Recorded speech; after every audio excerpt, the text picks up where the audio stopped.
The Javelin was really kind of a byproduct of we needed another capital ship supplied to the UEE in the game. We already had the Idris. We knew it was going to be Aegis manufactured, so I kind of wanted to extend the style and aesthetic of the Idris into the Javelin. Not only for the interior stuff but also the exteriors. So from a production point of view, the Javelin, we had the wealth of experience that we'd learned from developing the Idris, and really kind of we could almost kind of, so we say, hit the ground running. So there was a lot of similarities in the aesthetic and the general kind of design between the Idris and the Javelin. It's really about kind of taking that aesthetic and those spaces and recycling. You kind of hear me on about the 60-40 split, recycling about 60% of the Idris and then putting the 40% spin on the Javelin for the interiors. The exterior production wise is really a case of take what works on the Idris, the shaders and the textures and whatnot. The model is always going to be unique. There's kind of nothing you can do about that. But if I put the Idris next to the Javelin, like I say, the key result that I'm after is that they both look like they're from the same fleet. They're both from the same manufacturer.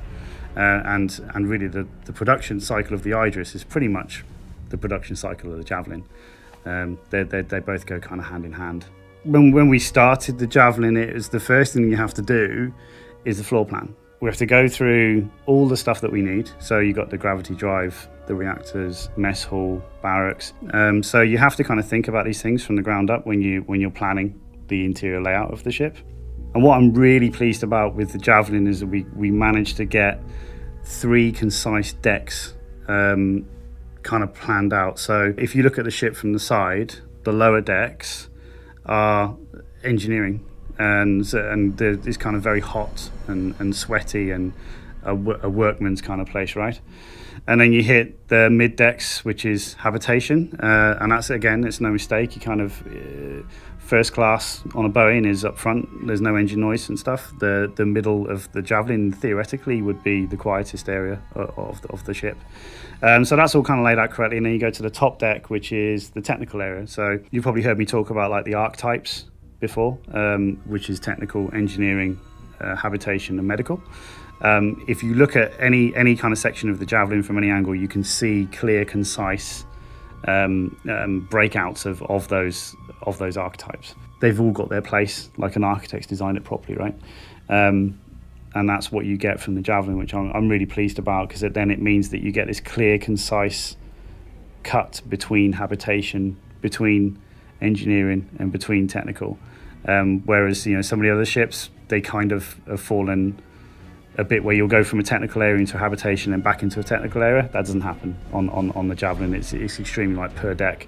If one section of the ship gets damaged or goes down, it's very much like a huge cruise liner. So if that hull gets hit, it will shut itself down. So we've got these huge bulkheads with massive doors that kind of will just go, okay, you're out now, shut down, and then it's up for the engineer to start rerouting power. The Idris has this huge hangar that kind of runs through the center of the ship. The Javelin doesn't. It has like a very kind of small, almost like a utility hangar for a drop ship. It is cool though, the hangar, the best thing about the hangar is the floor. Dan ingeniously designed it. It pretty much kind of becomes the door. Essentially you have to land on a platform and then that platform lowers in, but that platform when it's up is actually the doors, quite cleverly. And when you're actually inside the hangar and you see everything kind of moving up from traffic control, it's pretty awesome. So the main differences between the Idris and the Javelin is we've obviously got the hangar space difference. It doesn't really kind of carry as many craft. It's not got its own utility vehicle, but it has got an awful lot of weaponry. The whole ship's pretty much kind of caked in turrets. And we've done this really cool thing on the back of the ship where the remote turrets that are actually on the track system.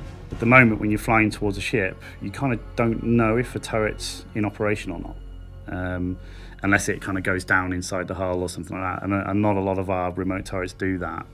But what we've done is we put the whole turret on a track system. So when they're not manned, they rotate back and go to the back of the ship between the thrusters, so they're in the most shielded area when they're not being used.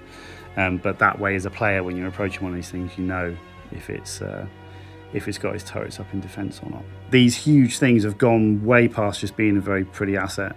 in space. They're completely functional, and they're also kind of extremely kind of fun to run around and have a shootout. So my background is FPS multiplayer maps. I run around ships looking at kind of gameplay and how you can make interesting gunplay and all that kind of stuff, and making sure the level's balanced.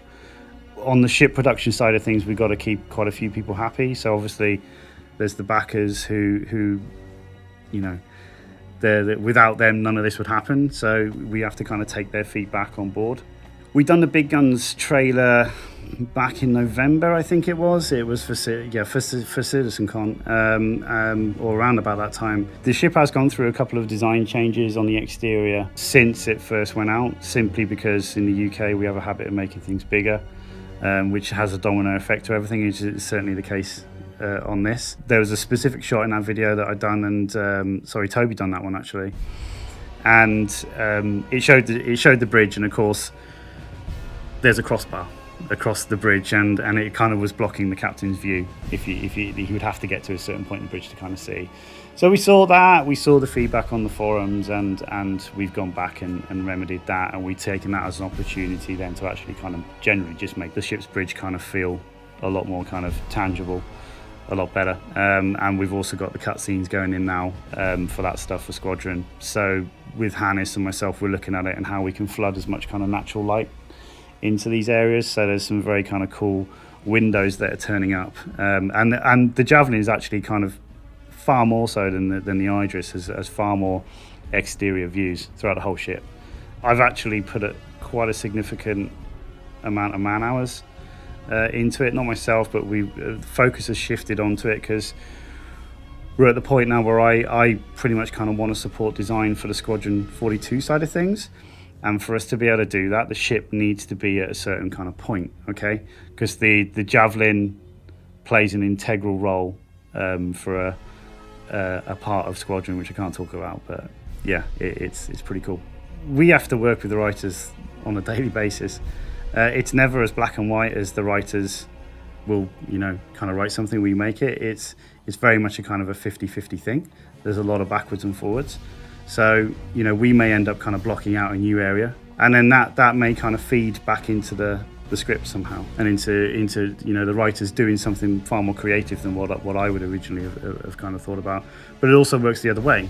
So the writers, they'll come up with ideas that feed our inspiration. This is where it gets really kind of complicated.